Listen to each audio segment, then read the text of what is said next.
makes me wish that I'd been playing since like when the game first came out. Not just when the map pack was really well, you know, a lot of the old maps are really good, but some of the new ones are really good. Like I love that broadcast map. Yeah, the one that's yeah. based on the Mexican TV station. Yeah, that's so good. Some people don't like that Creek map just because it's big, but Yeah, I don't know. I think it's cool. What's up, guys? What's up, dude? What's up? How's it going, man? Call of Duty 4.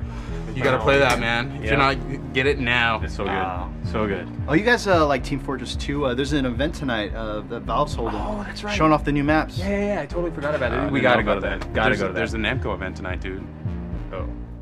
Fitch. Hey, just the person I need to see. Oh, really? You're coming to Bandai Namco event, right? Of course, of course. All right, I have all these interviews, and I'm supposed to staff all of them. I can't. I have to play these games. If you could just do one, it's Tales of Vesperia. I know you like Japanese RPGs. Yeah, somewhat of a Tales fan. That's true, but you won't be interviewing just the staff. It's actually with this singer named Bonnie Pink. She's a hot J-pop starlet. She's doing the theme song. I'd like to see how hot she is. Here, take a look. I got a picture over here. She's kind of a sultry seductress. Yeah. Bit sultry, yes. Yeah, not bad, not bad. Are you familiar with her music? I don't think I'm familiar with her music. Here's a YouTube clip. This is apparently a big hit. Maybe you'll be into this. Yeah, I gotta admit, I'm kind of feeling this. I'm feeling it. You kind of feeling it? I'm feeling it. All right, Fitch. Yes. So it's at 4:30.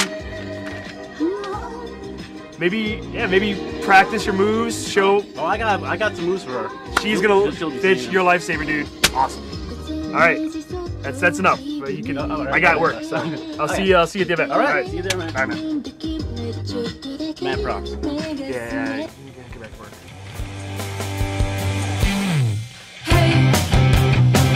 I don't wanna go to work today.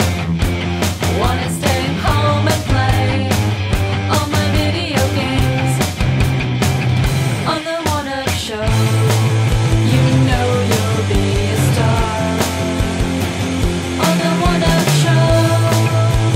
You already are.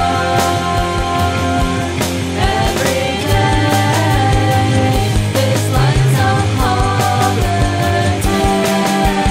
One up, one up, one up, one up, one up, one up, one up, one up, one up on the one-up show. One up, one up, one up, one up, one up, one up, one up, one up, one up on the one-up show.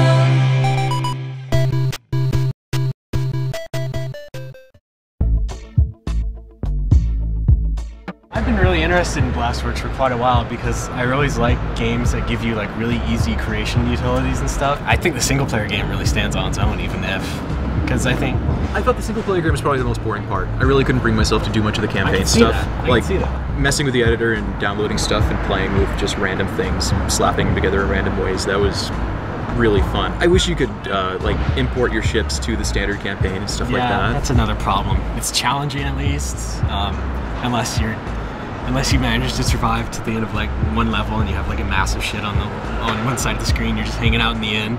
You're just wiggling back and forth trying to catch everything that comes in from the other side, and it's like, I mean, then you're basically invulnerable.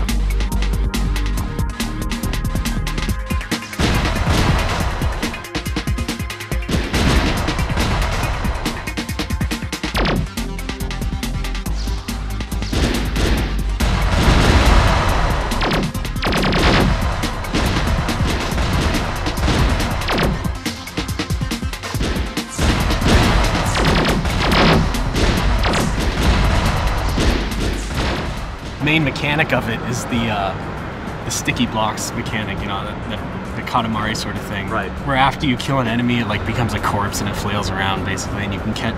You try to catch it, and then they shoot. And then its bullets shoot automatically and are used as your bullets, and so that's pretty cool. Well, yeah, it tends to fill the screen pretty quick if you don't suck. Especially if you have like 4 people. Yeah, but I like that. That's part of the stupid fun of it. I mean, it's not as serious. Well, if you're gonna play it as seriously as like Ikaruga, I mean, that's silly. I mean, you gotta. No, it's not that kind of shooter. It's more of just a clusterfuck, really. It does have the bullets of Ikaruga, though. I mean, some of those bosses really get like very crazy with their bullet patterns that are everywhere in all sorts of different shapes. There's more detail in the models. It's kind of like that front of the Lego box mentality. Like you have these like big scenes that you can. you start with like the smaller enemies and like the bosses get really huge and stuff, and they're all really elaborate. Did you play the game it was based on? Yeah, it's based on Tsubiki Fighters. Yeah, I did play that a lot. A bunch of the unlockables, I guess, are some of their old 2D fighters. Yeah, some of that shows other games. You can get R Rootage and Taurus Trooper and stuff like that, and so that's pretty good. I mean, they're not enhanced as Glassworks. I mean, they're just straight ports.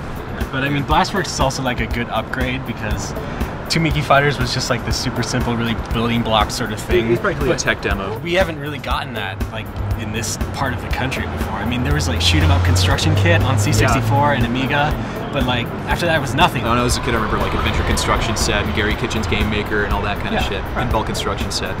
Yeah, it's a new renaissance of making our users make the content. Exactly, yes. First of all, you don't have to be very good at drawing because you can just, you have the shapes, you have all the polygonal shapes, you have the squares and the triangles and whatnot, and you can have a bunch of preset colors to choose from, and they're all properly gradated and all that. Like there are a lot of menus and palettes and sub-menus and tabs and. Well, yeah. I mean, it's not freaking Photoshop, but it's a little hairy. Everything you see in the main game, you can basically make. Like it's within reach. I mean. I think I would probably score it higher if there was more available to download. I'm sure that in the months after this thing comes out, there's going to be a huge library of really shockingly good stuff.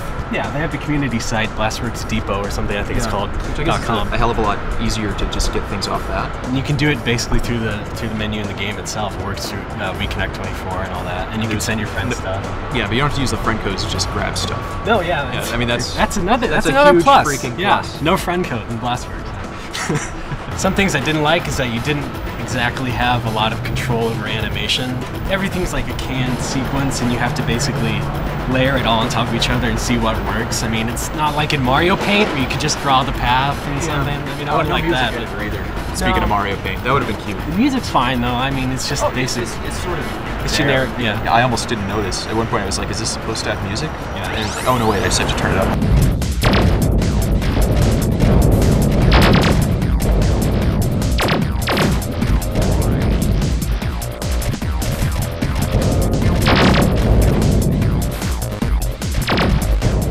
When you make a level, you have like a selection of different like graphic filters. You have like the red and black Virtual Boy filter sort of thing, right. And like the black and white paper level. Everything white and garage shaded. And, yeah. But the papercraft level was a cute one. Yeah, but what I was gonna say with like the music, you can like. I was sort of playing around with the music and sound effects and like setting up enemy patterns and things like that, and I thought, you know, you could kind of almost rip off Rez really well with this. Like if you just took like the basic music track, with the beats and what. Well, you can set like waypoints for music and sound effects to hit, so you almost could track something along with it if you're really, really determined. The thing is that no matter what you make, you're still stuck with the sticky blocks. Right. Yeah, you can actually change the mechanics of it, you know, and how the ships handle or whatever isn't going to really change. My easy fix for that was to just tape down the 2 button.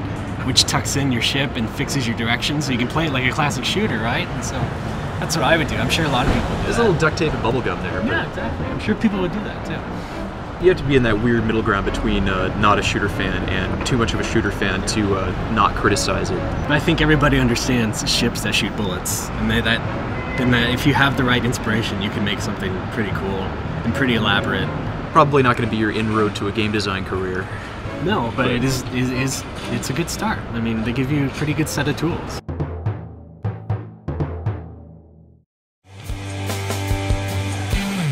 So, Nick, you're back from England, huh? I am. How was that banjo? Good, he's a bear. What can you tell me? Nothing. Hey, Fitch, you're back, dude. Yeah. Seriously, how'd it She go? digs me, man. She digs me. Yeah, Really? you doubted it. But you'll see. You'll all be proven wrong once the video rolls. She liked the Fitch. Yes, she liked it. She's about to get fitched. Yatta! Dude, how'd it really go? Wow. Wow. I guess I'll have to see this for myself.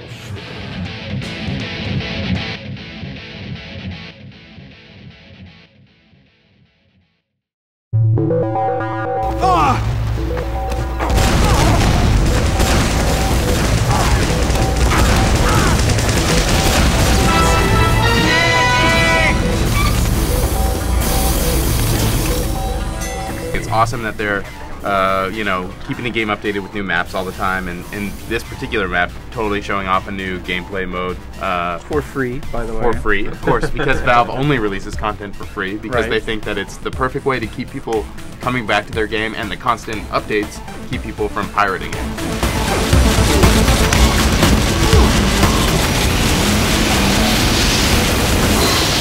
The new map, Gold Rush, we played several variations. It's the same as some of the other Team Fortress maps where it's not just one map. There's like, it's really kind of like 3 maps all in one. Man, like new map, new mode, everything felt balanced, like out of the box. Yep. It's a really cool mode. I mean, you have this little cart you have to push through. Giant nuke on it. Yeah, exactly. Yeah, I love that it looks like, you know, what is it, Fat Man and Little Boy? Yeah, totally Fat Man. Yeah, when you stand close to it, when you're trying to move it, you have to stand close, and based on proximity, it pushes the cart slowly forward, trying to make it from one end of the level to the other.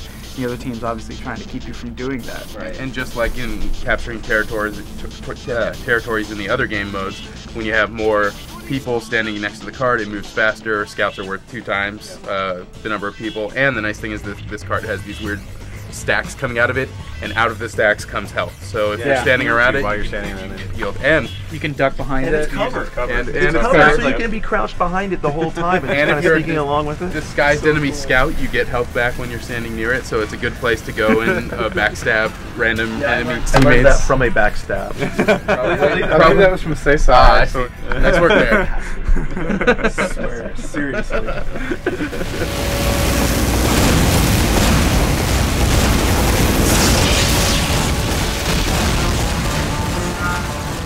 About the levels, the thing it draws out for me is it's amazing that how well they're able to plan out all the sight lines. You never feel like there's a spot that's either like so great to camp out in that someone's just going to sit there, and at the same time they're great places to set up ambushes where you still feel like, you know, you have a good spot and it's worth exploiting. They've added 36 new achievements for the medic, and every 12 will unlock one of the new weapons. So what were the new guns for the medic? Well, my favorite was actually the Blutsanger or Blutsanger, however you say it, and it's the new needler gun, like the old needler syringe gun. You know, it's actually really effective. I don't think enough medics really use it. You know, when a pyro sees a medic, he's like, they go straight for you, and all you have to do is run backwards, pull out your needler, and just shoot them as they're trying to catch up to you. And a lot of them just don't even know to pull out their shotgun and shoot back. And this gun is perfect for those kind of situations for people that underestimate the medic, because even though the Blutsanger can't get criticals anymore, you have no chance of getting criticals, it actually recharges your health. It's like a vampire gun.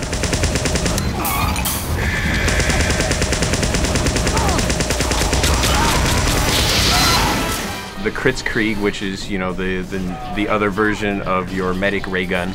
When you release your uber charge, instead of giving you I don't know, what is it, like 8 or 10 seconds of invincibility? Yeah. Then instead it gives you, the guy that you have it attached to, it gives him 8 to 10 seconds of 100% criticals. Everything he fires is a critical. And you have to get all 36 of the new achievements to unlock the new version of the bone saw, which is called the Uber saw, or Uber bone saw. So anytime you hit somebody with the Uber saw, it gives you a huge chunk of your Uber charge back. They said that with 4 hits, it'll fully recharge all of your Uber. So I was actually in one situation that we didn't get on tape, so this is kind of like, you know, the one that got away. I charged up the Kritzkrieg, I let it go. The guy, whoever I was charging up, it was either you or Sean, and killed a whole bunch of guys. It was gone. Their team ran in. We were in a small room. I brought out the Uber saw. I killed one guy, hit him 3 times with the Uber saw, and like my Uber was like this far from full. And so all I did was bring up the Kritzkrieg again, I charged it up, and I went off on another one. It's a completely new way to play the medic. I love it. 2, 1.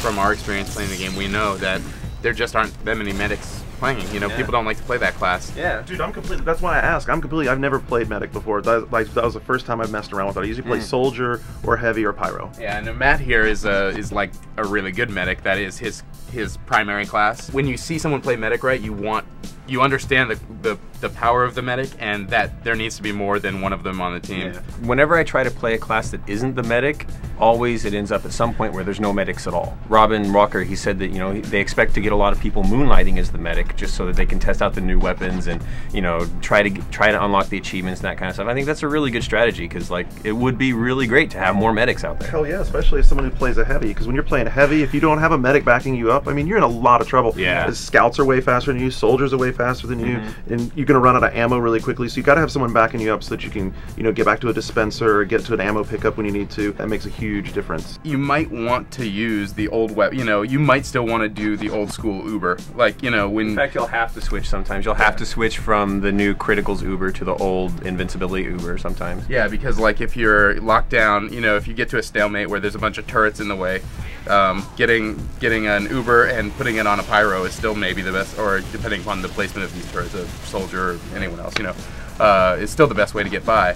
But if you know, had a really good position on someone, like if you got up high and the enemy team had like a bunch of enemies all like holding one entrance down or something like that, and you happen to get behind with, you know, this other crit Uber, you could just do tons of damage all at once.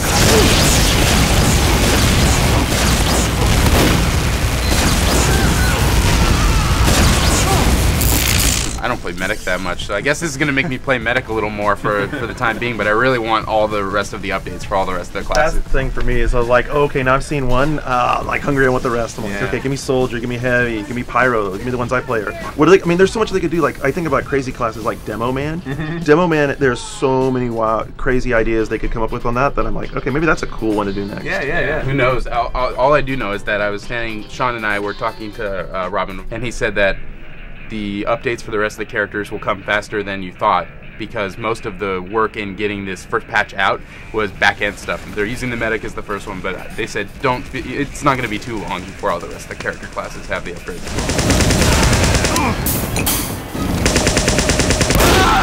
I can only hope that like all the other classes get such a good treatment. I think once people see the kind of changes that they were able to do with the medic, I think it should inspire rampant speculation all over the internet. Awesome. Yeah, because they went fantastic. I know, because they went so crazy with the medic guns. I mean, really the sky's the limit for all the rest of the classes, and you just know it's going to be well balanced. Right.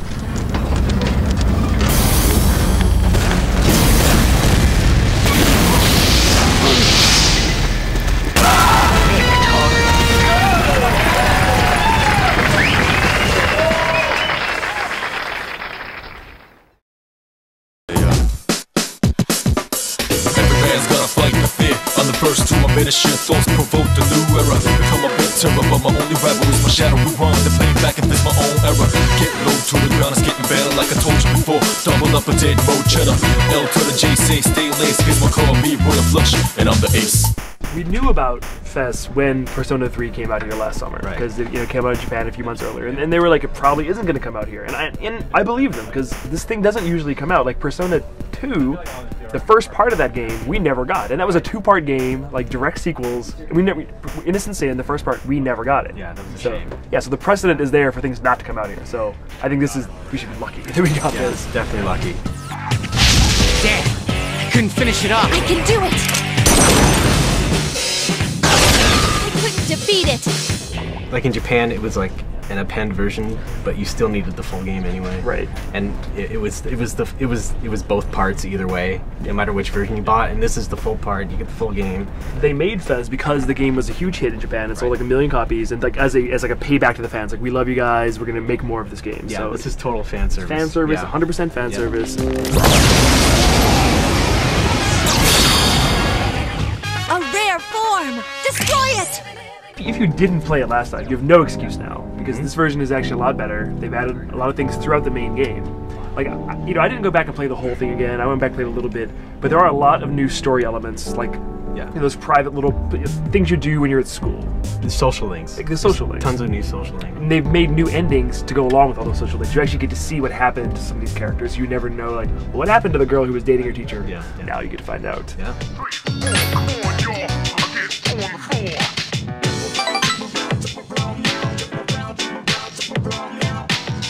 The core game itself hasn't really changed beyond that. No, but I still like it.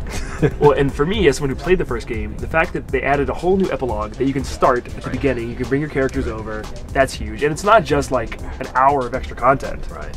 I mean, this thing, it's like 12, 14 hours maybe? Really? Atlas says it's like 30 hours. Well, that's if you get all the Persona, but like... Well, still, I mean, Yeah. I guess I see what you mean. It is kind of short-ish. Well, yeah, but it's I wouldn't call it's it- gravy. Yeah. I wouldn't say 12 hours, though. You'd say more than that? Yeah. No, it starts out harder. There's no difficulty selection. Like, Right. the answer is, like, on hard mode. Yeah, it's automatically hard. And the battles, I mean, you'll find this, you will get killed in regular encounters if you don't level. And it's same like Persona 3, as you said Yeah. before. There is grinding. It is old-fashioned.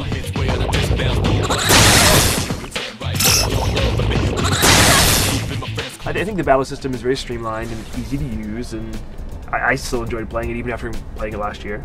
Yeah, I'm with you on that. But I wasn't completely satisfied with the answer. It's basically the whole game again. Mm-hmm. It's like 7 like smaller dungeons all strewn out. I liked Persona 3 a lot. I really dug the battles and stuff.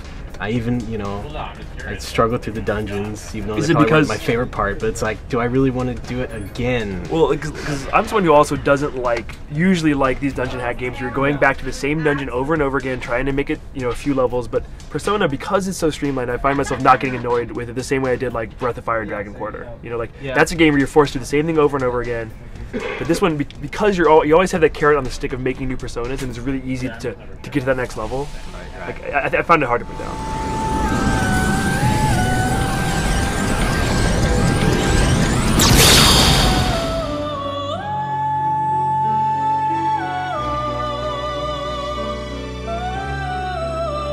I think the epilogue is cool in terms of the narrative because the game kind of ends in a really unresolved, just kind of ends. Right.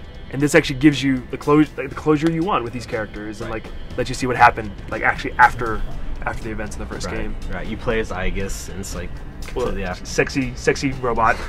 Everyone. Your words, not mine. Everyone likes a sexy robot, right? You don't like sexy robots? She's cute. I wouldn't say sexy. You wouldn't say that.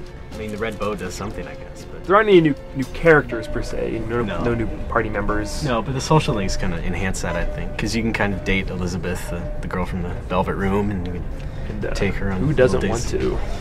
Quite frankly. This edifice over here, it can't be. Is this a club? Dancers, dictated by the sway of one's inner passions. A subterranean garden of uninhibited spectacle.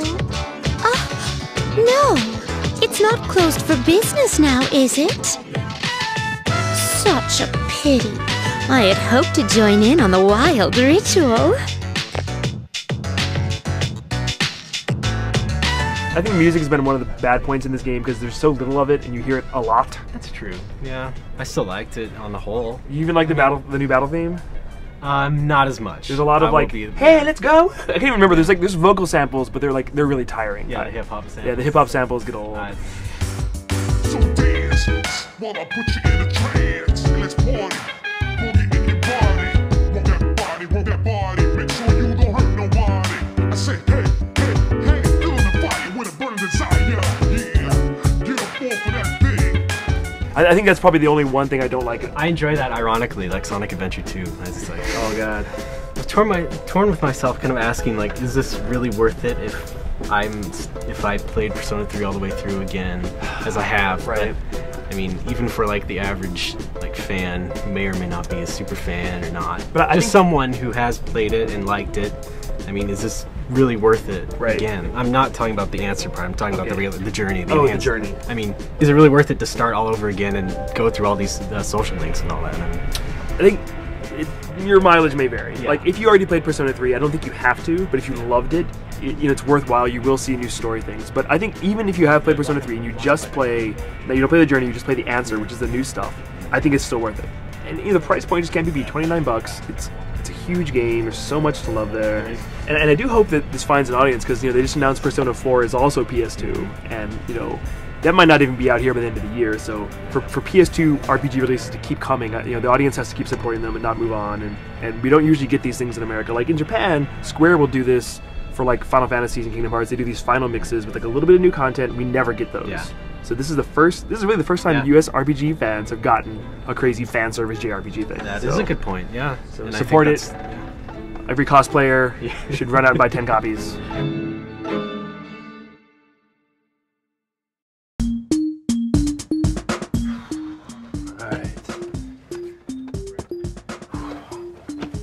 I gotta see this for myself. Hey, this is Andrew Fitch with OneUp.com. We're here with J-pop songstress Bonnie Pink. First of all, you are fluent in English, I've heard. So I've heard. People tell me. Shane Benhausen told me. So I guess first of all, my J-pop knowledge is sort of stuck back in '99. So I know like Morning Musume, whoa, whoa, whoa, whoa, da, da, da, da, da, da, wah, yeah. Yeah, I did that karaoke back in '99. Yeah, more recent. Wait, let me check the name of it. I liked the song very much. It was A Perfect Sky. I'm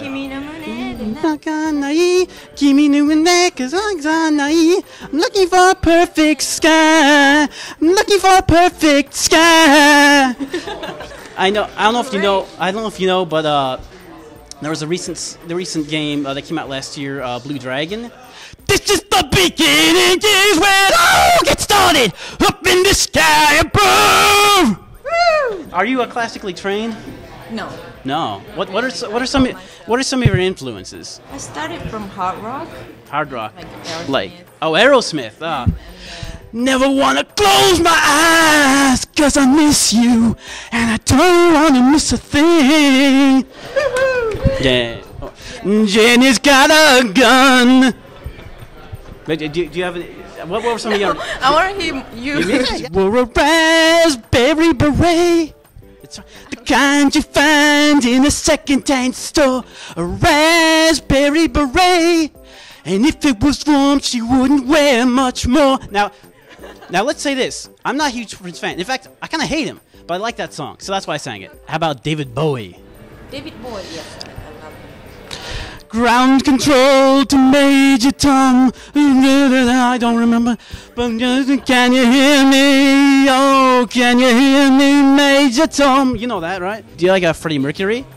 Freddie Mercury? From Queen? We are the champions, my friend. And we'll keep on fighting till the end. Yeah. Thank you. I'd love to go to karaoke with you. Yes!